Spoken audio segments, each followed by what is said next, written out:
Her husband returned from vacation with his lover, unaware wife had sold the house. Deandra watched from the kitchen window as Terrence pulled into the driveway. Except it wasn't their driveway anymore.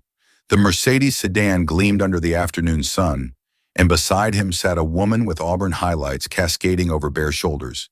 They were laughing. Actually laughing. What happened next will make you question everything you thought you knew about loyalty, real estate, financial independence, and the quiet power of a woman who'd had enough. Viewers, what would you do if your spouse brought their affair partner to what they thought was still your home? Would you scream? Would you cry? Or would you do what Deandra did? Drop your thoughts in the comments below. But before we dive into this story, if you're enjoying content that reveals the truth about relationships, justice, and karma, do me a favor right now. Hit that subscribe button and smash the like icon. Seriously, it helps more than you know. And drop a comment telling me where you're watching from. Are you in Georgia, New York, Manchester, Netherlands, Lagos? I want to know. My community is global. Now let's get back to Deandra's story, because what she did next was absolutely legendary. The oak-lined streets of Marietta, Georgia had always been Deandra's sanctuary. Brick colonials with wraparound porches, children riding bicycles past manicured lawns, neighbors who waved from their driveways every morning. She and Terrence had moved into 1247 Oakmont Drive 6 years ago, back when his construction business was booming and her marketing consultancy was just gaining traction. It was supposed to be their forever home, the place where they'd raise children, host Thanksgiving dinners, grow old together watching sunsets from the porch swing. Deandra Baptiste had built a life of precision. Every detail mattered. At 34, she'd transformed a freelance marketing gig into Baptiste Brand Solutions, a boutique agency that handled corporate accounts worth 6 figures annually. Her clients ranged from tech startups in Atlanta to established law firms in Buckhead. She understood the psychology of persuasion, the art of presentation, the importance of reading between the lines, which is exactly why she noticed when things started changing. It began 4 months ago. Small things. Terrence coming home later, claiming job sites ran longer than expected. His phone angled away during dinner. New cologne that smelled like something she'd never bought him. Gym memberships he suddenly cared about after years of indifference. She didn't confront him immediately. Instead, she watched, documented, verified. Deandra had learned from her mother, Celeste, a woman who'd survived 2 unfaithful husbands before finally choosing peace over partnership.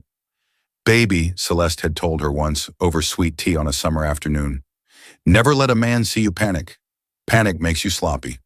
Get your facts straight, get your finances straight, then get your freedom." So Deandra got her facts straight. She hired a private investigator named Morris Chen, a former police detective who now specialized in matrimonial cases. Morris was thorough, discreet, and expensive, but worth every dollar. Within 3 weeks, he returned with a file thick enough to end any marriage. Photographs of Terrence with a woman named Simone Keller, hotel receipts, restaurant reservations, text message records obtained through methods Deandra didn't ask about. Simone was 28, a real estate agent with a lifestyle blog and an Instagram following she leveraged for luxury brand partnerships. She posed in designer activewear, promoted skincare routines, shared motivational quotes over images of herself in exotic locations. Everything about her screamed curated perfection. The timeline was damning. They'd met at an open house Terrence attended while scouting investment properties. What started as professional conversation became lunch, then dinner, then weekend getaways disguised as business trips. For 4 months, Terrence had been living a double life, funding hotel suites and weekend excursions, while Deandra paid the mortgage, the utilities, the property taxes on their $250,000 home. She could have confronted him then, could have thrown the evidence in his face, demanded explanations, forced tears and apologies. But Deandra was smarter than that. She knew that confrontation without strategy was just theater. She needed leverage. She needed power. She needed to rewrite the ending before Terrence even realized the story had changed. The house was the key. 1247 Oakmont Drive was titled solely in Deandra's name. They'd structured it that way during purchase because Terrence's credit had been damaged years earlier during a business dispute. Deandra's pristine credit score and stable income made her the ideal borrower. Terrence contributed to the mortgage, sure, but legally, he had no claim to the property. It was hers, completely, irrevocably hers. That's when the plan formed. Deandra contacted Patricia Voss, a high-powered real estate attorney whose reputation for protecting women's assets was legendary in Atlanta legal circles. Patricia was 62, silver-haired, sharp as broken glass. She'd built her career on cases like this, women who needed to extract themselves from marriage without losing everything they'd worked for.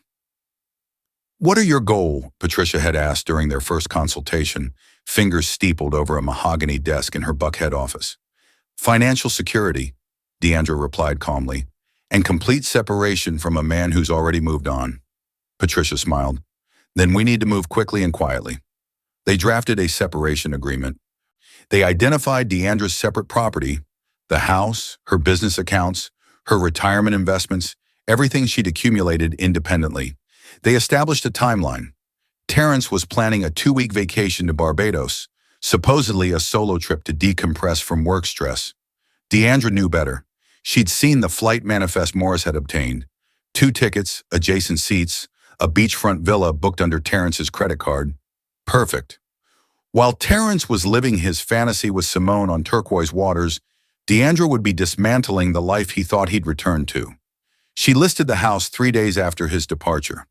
The market in Marietta was blazing hot. Properties were moving within days, often above asking price. Her home was immaculate, professionally staged, with recent renovations that included a gourmet kitchen, spa-inspired bathrooms, and a finished basement perfect for entertainment. She priced it aggressively, slightly below market value to generate immediate interest. The showings began within hours, young families touring the spacious bedrooms, retired couples admiring the gardening space, investors calculating rental potential. Deandra watched them move through rooms that held 6 years of memories. The living room where she'd celebrated promotions, the kitchen where she'd cooked anniversary dinners, the bedroom where she'd slept beside a man she thought she knew. She felt nothing. By day 4, she had 3 offers. By day 6, she'd accepted one, a cash offer from an investor group purchasing properties throughout the metro area. No contingencies, no inspections beyond the standard formalities. Closing in 14 days. Terrence called twice during his trip. Both times, Deandra answered cheerfully, asking about the weather, the food, whether he was getting enough rest. She mentioned nothing about the for sale sign now planted in their front lawn. Nothing about the inspection scheduled for Tuesday. Nothing about the moving company she'd hired to pack her belongings. "I miss you," he'd said during the second call, his voice carrying the hollow quality of someone performing emotions they no longer felt. "I miss you too," she'd replied, meaning it in a way he'd never understand. She missed the version of him that had existed before the lies, the man she'd married. But that man was gone, replaced by someone who thought he could have 2 lives simultaneously. She didn't tell her family everything. Her mother knew, Celeste always knew, but Deandra kept details minimal with her younger sister Renee and her father James. They knew the marriage was ending. They didn't need to know the specifics of how Deandra was orchestrating the exit. The closing happened on day 13. Deandra sat in Patricia's office, signing page after page, transferring ownership of 1247 Oakmont Drive to Greenfield Investments, LLC, for $375,000. After paying off the remaining mortgage, she walked away with $200,000 in liquid assets, deposited immediately into an account Terrence had no knowledge of. That same afternoon, she moved into a luxury apartment in Brookhaven. 2 bedrooms, floor-to-ceiling windows, a view of the Atlanta skyline. Modern, elegant, hers. The movers had packed everything she wanted, her clothes, her books, her grandmother's china, her office equipment. Everything else, she left. Furniture could be replaced. Memories couldn't be worth keeping. She changed the locks on her heart before he ever returned home. Terrence's flight was scheduled to land at 3:47 p.m. on Saturday. Deandra knew this because she'd checked his itinerary, still accessible through their shared credit card account. She could have been anywhere else that afternoon, could have stayed in her new apartment, sipping wine on her balcony, celebrating her liberation. but she wanted to see his face, needed to witness the exact moment he realized what he'd lost. So she drove back to Oakmont Drive one last time. The house looked different already. The new owners hadn't moved in yet. That was scheduled for the following week. But the energy had shifted. It was no longer hers, no longer theirs. Just a building, 4 walls and a mortgage that someone else would pay. She parked down the street, partially obscured by a neighbor's SUV, and waited. At 4:23 p.m., the Mercedes turned onto Oakmont Drive. Deandra's pulse didn't quicken. Her hands didn't shake. She simply watched as Terrence's luxury vehicle approached what he believed was still his residence. Beside him, Simone was animated, gesturing as she spoke, her laughter visible even from a distance. They'd brought the affair home. The audacity was almost impressive. The car slowed as it approached the driveway, and Deandra saw the exact moment confusion registered on Terrence's face. The for sale sign was gone, replaced by a small, sold rider. His head turned, scanning the property as if searching for confirmation that he had the right address. He pulled into the driveway anyway. Simone stopped laughing. Even from a distance, Deandra could see the woman's expression shift from joy to uncertainty. Terrence put the car in park but didn't immediately exit. He sat there staring at the house, at the unfamiliar curtains visible in the windows, at the doormat that wasn't the one he remembered. Then he got out.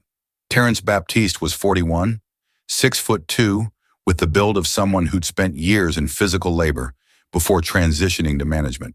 He wore vacation casual, linen shirt, khaki shorts, expensive sunglasses pushed up into his close-cropped hair. He looked tanned, relaxed, like a man who'd just spent 2 weeks enjoying paradise. That was about to change.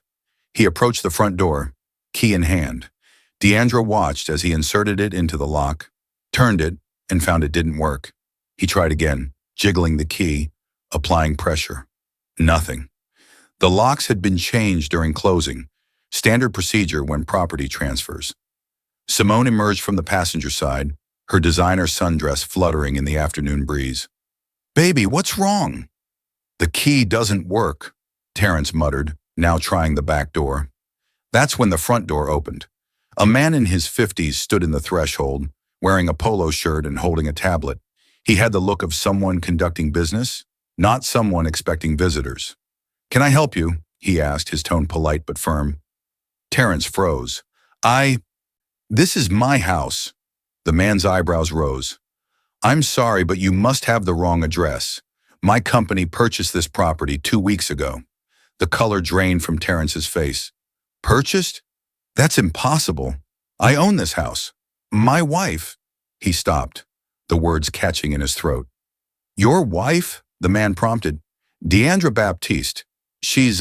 We're married. This is our home." The man consulted his tablet, scrolling through documents. According to the deed, this property was owned solely by Deandra Baptiste. She sold it to Greenfield Investments on the 14th. The transaction was completed legally and properly. "I'm here conducting a pre-move-in assessment." Simone's voice cut through the air, sharp with panic. "Terrence, what is he talking about?" But Terrence couldn't answer. He stood there, expensive luggage still in his vehicle, souvenir tan still fresh on his skin, staring at a house that was no longer his while standing beside a woman who'd never be more than a footnote in the story of his spectacular downfall. And somewhere down the street, Deandra Baptiste started her engine, pulled away from the curb, and drove toward a future that finally, completely, belonged only to her. Terrence's hands trembled as he pulled out his phone, thumb jabbing at Deandra's contact. The call went straight to voicemail. He tried again. Same result. The manufactured calm of her recorded greeting, "You've reached Deandra Baptiste. Please leave a message," felt like mockery. "Deandra, what the hell is going on?" he shouted into the phone after the beep. "I'm standing in front of our house and some guy is telling me you sold it? Call me back, now." Simone stood several feet away, arms crossed, her carefully curated Instagram aesthetic crumbling in real time. "Terrence, I don't understand. You said this was your house. You said you lived here with your wife who was away on business." He'd told Simone a version of truth wrapped in lies, that he was separated, that divorce papers were imminent, that Deandra had essentially moved out months ago, living with relatives while they figured out the financial details. Standard cheater playbook, minimize the current relationship while maximizing the fantasy of the new one. She was, he stammered. She is. I mean, he raked his fingers across his scalp. This doesn't make sense. The man from Greenfield Investments cleared his throat. Sir, I'm going to have to ask you to leave the property. If you have a dispute regarding the sale, you'll need to take that up with your attorney and the previous owner. This is private property now. Private property? Terrence's voice rose. I paid the mortgage on this place for 6 years. According to public records, the mortgage was in Deandra Baptiste's name only, the man said, his tone shifting from polite to firm, which means she had full legal authority to sell. If you contributed financially, that's a matter for civil court, not my concern. Now please, step off the property before I call the authorities. The word authorities landed like a physical blow. Terrence's construction business depended on his reputation, his standing in the community. The last thing he needed was police involvement. Neighbors witnessing a scene, gossip spreading through Marietta's tight-knit professional circles. He backed away slowly, hands raised in surrender. This isn't over, he muttered. For us it is, the man replied, and closed the door with a finality that echoed down the street. Simone was already at the car, door open, 1 foot inside. Take me home, right now. Simone, wait. No, her voice cracked. You told me you were separated. You told me the house situation was handled. You just brought me to a property you don't even own anymore, Terrence. Do you understand how crazy this looks? I didn't know, he insisted, desperation creeping into his voice. I swear to God, I had no idea she would. Apparently, you don't know a lot of things about your wife, Simone snapped, or your marriage, or your entire life. Just take me back to my condo. I need to think. The drive back to Atlanta was suffocating. Simone stared out the window, her jaw tight, while Terrence's mind raced through possibilities. How had Deandra done this without him knowing? Why hadn't she said anything? Where was she now? He tried calling again. Voicemail. He texted, "We need to talk. This is insane." The message showed as delivered but not read. By the time he dropped Simone off at her upscale Buckhead condominium, the one she'd been so proud to show him, with its rooftop pool and panoramic views, the sun was setting. She got out without a word, didn't look back, didn't answer when he called her name. The glass doors of her building closed behind her like a curtain falling on a performance that had ended badly. Terrence sat in his vehicle for 20 minutes, engine idling, trying to understand how everything had gone wrong so quickly. 72 hours ago, he'd been on a beach in Barbados, drinking rum punch, planning a future with Simone. He'd convinced himself he could have both, the stability of marriage and the excitement of something new. Men did it all the time, didn't they? Maintained separate lives, compartmentalized emotions, managed dual realities. Except Deandra wasn't the type to be managed. He should have remembered that. He drove to the only place he could think of, his brother's apartment in East Atlanta. Marcus Baptiste was 2 years younger, perpetually single, and lived in a modest 1-bedroom that smelled faintly of takeout and regret. When Marcus opened the door, his expression shifted immediately from surprise to concern. "You look terrible," Marcus said. "What happened to the vacation glow?" "Deandra sold the house," Terrence said flatly, pushing past him into the apartment. Marcus blinked. "What?" "While I was gone. She sold the house. Our house. I came back and there's a guy inside talking about property transfers and legal sales and..." He collapsed onto the worn leather sofa. "She sold it, man. She actually sold it." Marcus moved to the small kitchen, returned with 2 beers and handed one to his brother. "Start from the beginning." So Terrence did. He told Marcus everything. The affair with Simone, the vacation, the lies he'd constructed to keep both worlds spinning. He left nothing out because at this point, what was the point of pretending? When he finished, Marcus was quiet for a long time. Then he said, "You're an idiot." "That's helpful." "No, I'm serious. You cheated on Deandra." "Deandra, who's smarter than both of us combined, who handles million-dollar corporate accounts, who doesn't miss details. And you thought she wouldn't find out?" "I was careful," Terrence insisted weakly. "Clearly not careful enough." Marcus took a long drink. Did you ever check whose name was on the house title? It's, I mean, we bought it together. But whose name is on the deed, Terrence? Whose credit got us the loan? The realization hit him like cold water. Hers. Her name was on everything because my credit was shot after that lawsuit. Exactly. So legally, she could do whatever she wanted with that property. You had no claim to it. Terrence's head dropped into his hands. How did I not see this coming? Because you weren't paying attention, Marcus said bluntly. You were too busy sneaking around with your real estate agent girlfriend to notice your wife was 10 steps ahead of you. The truth of it stung worse than any accusation. Marcus leaned forward. Have you talked to her? Actually talked to her? She's not answering. Calls go straight to voicemail. Then you need to find her. Figure out what she wants. See if there's any way to... To what? Fix this? She sold our home, Marcus, while I was on vacation with another woman. I don't think she's interested in fixing anything. Then you need to protect yourself legally. Get an attorney, figure out your options. Terrence spent the night on Marcus's couch, staring at the ceiling, replaying every decision that had led him here. He didn't sleep, couldn't. Every time he closed his eyes, he saw Deandra's face. Not angry, but calm, resolved, done. By morning, he'd left 3 more voicemails, sent a dozen texts, even tried emailing her business account. Nothing. It was like she'd vanished, taking with her not just the house, but any possibility of explanation or resolution. He called his lawyer, Richard Chen, a corporate attorney who'd helped him with business contracts but had limited experience with family law. Richard listened to the story with increasing incredulity. She sold the house without telling you? While I was out of the country. And the property was solely in her name? Yes. Richard exhaled slowly. Terrence, I'm going to be honest. If the house was her separate property, meaning titled only in her name, then she had every legal right to sell it. You might have a claim to reimbursement for mortgage contributions, but that's a civil matter that could take years to litigate. So I have no recourse? Not immediately, no. Your best option is to try to negotiate with her directly. Work out some kind of settlement agreement. But if she's not returning your calls, he trailed off, the implication clear. Terrence hung up feeling hollow. He tried Deandra's mother next, thinking maybe Celeste could be an intermediary. The phone rang twice before she answered. Terrence? Celeste's voice was cool, controlled. I wondered when you'd call. Mrs. Baptiste, I need to talk to Deandra. Please, it's important. I'm sure it is. Can you tell me where she is? No. Please, I just need to understand what's happening. There was a long pause.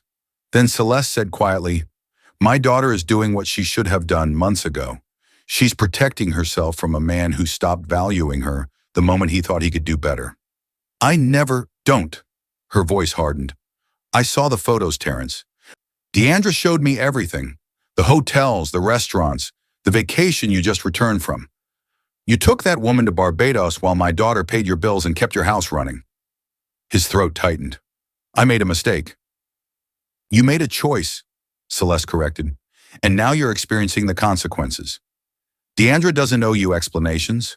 She doesn't owe you her time. She owes you nothing. Can you at least tell her I called? Goodbye, Terrence. The line went dead. He spent the next week in a haze, stayed at Marcus's apartment because he had nowhere else to go, tried to focus on work but found himself distracted, missing meetings, forgetting deadlines. His crew noticed. His business partner, Jerome, pulled him aside one afternoon at a construction site. Man, what's going on with you? You're not yourself. Personal problems, Terrence muttered, the kind that interfere with 6-figure contracts, because we've got deadlines and you're dropping the ball. I know, I'm handling it. But he wasn't handling anything. His world had collapsed and he had no idea how to rebuild it. Simone stopped returning his texts after day 3. When he finally drove to her condominium, the doorman informed him, politely but firmly, that Ms. Keller had requested he not be allowed up. She'd moved on, probably already lining up her next aspirational romance, her next Instagram backdrop. The irony wasn't lost on him. He'd destroyed his marriage for a woman who disappeared the moment things got complicated. On day 9, he received a certified letter. The return address was Patricia Voss, attorney at law. His hands shook as he opened it. Inside was a petition for divorce, along with a proposed settlement agreement. The language was formal, legal, devastating. Deandra was seeking dissolution of marriage on grounds of irreconcilable differences. The settlement outlined a clean break, no spousal support requested, no division of assets beyond what was legally mandated, which in this case was virtually nothing since they'd kept their finances largely separate. There was a handwritten note paper-clipped to the documents, Deandra's elegant script unmistakable. Terrence, you made your choice. This is mine. Sign the papers. Move on. Stop calling. D. That was it. No anger, no dramatics, just cold, clear finality. He sat in Marcus's apartment, the papers spread across the coffee table, and finally let himself feel the full weight of what he'd lost. Not just the house, though that stung. Not just the marriage, though, that was crushing. But Deandra herself, her intelligence, her strength, her unwavering support through every failed business venture and financial setback. She'd been his foundation, and he'd treated her like she was disposable. Are you going to sign? Marcus asked, appearing in the doorway with fresh coffee. Terrence stared at the documents. What choice do I have? You could fight it. Drag it out. For what? She's done, Marcus. This is over. And it was. He could feel it in every word of that note, every clause of the agreement. Deandra had closed the door on their marriage the way she closed the door on that house. Completely, legally, permanently. He signed the papers that evening. The next morning, he had them delivered to Patricia Voss's office via courier. No fights. No negotiations. No desperate attempts to change her mind. Just his signature, acknowledging that the life he'd known was over. Simone's Instagram post appeared 3 days later. Photos from Barbados, carefully curated shots of turquoise water and sunset cocktails. The caption was vague enough to maintain mystery. Sometimes the best vacations teach you the most important lessons. Through self-discovery, Shakushi moving forward to blessed life, she'd cropped him out of every photo. 3 months later, Deandra stood in her Brookhaven apartment, morning light streaming through floor-to-ceiling windows, coffee in hand, reviewing the latest analytics for her marketing agency. Baptiste Brand Solutions had just landed its biggest contract yet. A multinational pharmaceutical company needed a complete brand overhaul, a project worth $500,000 over 18 months. Her phone buzzed. A text from her sister Renee. Lunch today. I'm in town. Deandra smiled and replied, Noon at True Food Kitchen?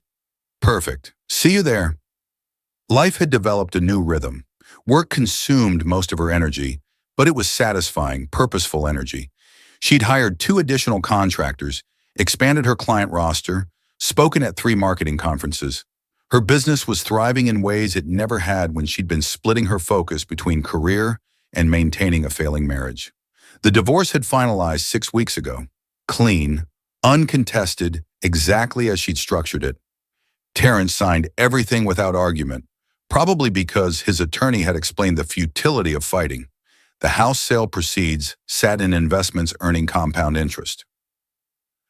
Her retirement accounts remained untouched. Her business accounts flourished. She'd emerged from the marriage financially stronger than when she'd entered it. The emotional recovery took longer. There were nights when loneliness felt physical, when she questioned whether she'd been too harsh, too calculated. Moments when she missed not Terrence specifically, but the idea of partnership, of someone to share victories and frustrations with. But those moments passed quickly, replaced by the memory of him laughing with Simone in that driveway, the casual cruelty of bringing an affair into the space they'd built together. She didn't regret her choices. At noon, Deandra walked into True Food Kitchen in Buckhead, immediately spotting Renee at a corner table. Her younger sister was 29, a trauma nurse at Grady Hospital with their mother's same knowing eyes and their father's steady composure. You look good, Renee said as Deandra sat down. Like, really good. Rested. I'm sleeping better than I have in years, Deandra admitted. No anxiety. No wondering where someone is or who they're with. Just peace. They ordered. Harvest bowl for Deandra, ancient grains for Renee, and settled into the easy conversation of sisters who'd always been close. "Mama told me about the new contract," Renee said. $500,000? That's incredible. It's a game changer for the business.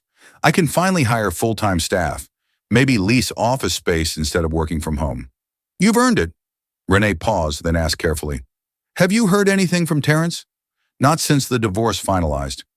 His attorney sent a formal notice that all assets had been divided per the agreement. That was it." "How do you feel about that?" Deandra considered the question honestly. "Relieved, mostly. I don't need closure from him. I got closure when I signed those property transfer documents and watched that house become someone else's problem." "Do you ever wonder if he regrets it?" "I'm sure he does. But regret doesn't undo betrayal. It doesn't rebuild trust. It's just noise." She sipped her water. "I heard through mutual contacts that his business is struggling. Lost a few major contracts because he wasn't focused. His reputation took a hit when word got around about the affair." "Good," Renee said bluntly. "Actions have consequences." "They do. But his consequences aren't my concern anymore. I've moved on." And she had. There was a freedom in that realization, that someone who'd once occupied so much space in her life now barely registered in her thoughts, except as a cautionary tale, a reminder of her own strength. Their food arrived, and conversation shifted to lighter topics. Renee's complicated dating life, their parents' upcoming anniversary trip to Portugal, a family reunion planned for August. As they were finishing, Renee's expression grew thoughtful. "Can I ask you something?" "Always." "Do you think you'll want to get married again someday?" Deandra smiled. "Maybe, but not anytime soon. Right now I'm married to my freedom, my business, my peace of mind. That's enough." "That's the healthiest thing I've heard in a long time." They paid the check. Deandra insisted, celebrating her new contract, and walked out into the warm Georgia afternoon. The city hummed around them, Atlanta's familiar energy of ambition and reinvention. Before they parted, Renee hugged her sister tightly. "I'm proud of you, for how you handled everything. You could have fallen apart, but instead, you built something better." "I learned from the best," Deandra said, thinking of their mother's quiet resilience, her refusal to be diminished by men who didn't value her. That evening, Deandra returned to her apartment, kicked off her heels, and settled onto her balcony with a glass of wine. The Atlanta skyline glittered in the distance, lights beginning to appear as dusk settled. She thought about where she'd been a year ago, married, unhappy, ignoring signs she'd trained herself not to see, and where she was now, single, thriving, fully in control of her narrative. Her phone buzzed with an email notification. A potential client, a tech startup interested in comprehensive brand strategy. She opened it, read through their initial inquiry, and smiled. This was what momentum felt like. Opportunity building on opportunity. Success compounding success. She drafted a professional response, suggesting a consultation meeting the following week. As she hit send, her phone rang. Unknown number. She almost didn't answer, but something made her accept the call. "Hello? Deandra Baptiste?" A woman's voice, professional. "Speaking. This is Valerie Cross from Metropolitan Business Journal. We're doing a feature on successful women entrepreneurs in Atlanta, and your name came up repeatedly in our research. Would you be interested in being interviewed?" Deandra's heart rate kicked up slightly. Metropolitan Business Journal was prestigious, widely read, exactly the kind of publicity that could elevate her agency to the next tier. "I'd be very interested," she said calmly, though internally she was celebrating. They scheduled the interview for the following Thursday, discussing topics, logistics, photography. When the call ended, Deandra sat back, absorbing the moment. A year ago, she'd been fighting to keep a marriage alive, while her husband invested his energy elsewhere. Now she was being recognized for her professional achievements, building something that belonged entirely to her. The contrast was staggering. Meanwhile, across town, Terrence Baptiste sat in his half-furnished rental apartment in College Park, staring at an overdue invoice from a supplier. His construction business was hemorrhaging money. 3 major clients had terminated contracts after delays he'd caused through distraction and poor management. His business partner, Jerome, had started making noises about dissolving the partnership, cutting his losses before the whole enterprise collapsed. The apartment was a stark downgrade from Oakmont Drive. Thin walls, dated fixtures, a view of the parking lot instead of oak-lined streets. He paid month to month because he couldn't afford to commit to a lease, couldn't guarantee he'd still be solvent in 6 months. His phone sat beside him, silent. Simone had blocked him weeks ago. His brother Marcus still answered calls, but with decreasing patience. Most of his friends had drifted away once the story of the affair and the house sale became public knowledge. Marietta was a small community in the ways that mattered. Word spread. Judgments formed. He'd become a cautionary tale, the man who'd had everything and gambled it on nothing. Sometimes, late at night, he'd scroll through old photos on his phone, pictures of him and Deandra from their early years. The day they'd moved into that house, both of them laughing as they struggled to carry a couch through the door. A vacation they'd taken to Savannah, her smile genuine, unguarded. A random Tuesday evening when she'd cooked his favorite meal just because. He'd thought those moments were disposable, replaceable. He'd been wrong. There was no path back. He understood that now. Even if Deandra would speak to him, which she wouldn't, there was nothing left to salvage. The trust was destroyed. The respect was gone. The love, if it had ever really existed on his side, had been revealed as conditional, shallow, unworthy of what she'd offered. His lawyer had explained it plainly. You're not entitled to any portion of the house proceeds. You weren't on the title. Your financial contributions might be argued as loans, but that would require litigation you can't afford and probably wouldn't win. Your best option is to accept the divorce terms and move forward. So he'd signed. What else could he do? The apartment felt suffocating. He grabbed his keys and drove aimlessly through Atlanta's streets, eventually finding himself on Oakmont Drive. He didn't plan it consciously, but his subconscious knew the route by muscle memory. The house looked different. The new owners had repainted, a soft gray instead of the cream Deandra had chosen. New landscaping framed the entrance. A child's bicycle leaned against the garage. It was still beautiful, still the kind of home people aspired to own. But it wasn't his, would never be his again. A woman emerged from the front door, noticed his car idling at the curb, and gave him a questioning look. He raised a hand in awkward acknowledgement and drove away quickly, feeling like a trespasser at his own past. When he returned to his apartment, Marcus was waiting outside holding takeout bags. Figured you needed food, Marcus said, and company, whether you want it or not. They ate in silence for a while. Then Marcus said, "You've got to let it go, man. What's done is done." "I know. Do you, because you're spiraling. The business is failing. You're barely eating. You drove past the house again, didn't you?" Terrence didn't deny it. Marcus set down his food. "Listen to me. Deandra made her choice.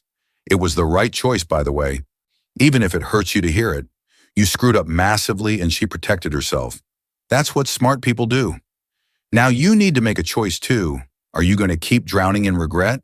Or are you going to salvage what's left and build something new?" "How?" The word came out broken. "Start with the business. Make the hard decisions. Cut costs. Renegotiate contracts. Maybe even declare bankruptcy if that's what it takes. Then work on yourself. Therapy, maybe. Figure out why you sabotage something good. And for God's sake, stop driving past that house." Terrence nodded slowly. Marcus was right. This self-destructive spiral wasn't penance. It was just waste. He couldn't undo the past, but he could stop letting it completely destroy his future. The next morning, he called Jerome and proposed restructuring the business. Painful cuts, honest conversations about their financial reality, a plan to rebuild credibility contract by contract. It wouldn't be quick. It wouldn't be easy. But it was something. He also called a therapist, made an appointment for the following week. Small steps. That's all he had. Back in Brookhaven, Deandra stood in front of her bathroom mirror, preparing for the Metropolitan Business Journal interview. She'd chosen a royal blue blazer, her natural hair styled in elegant curls, minimal jewelry, professional, confident, exactly the image she wanted to project. Her phone showed several texts from Renee and her mother, both wishing her luck. She replied with gratitude, then silenced the phone.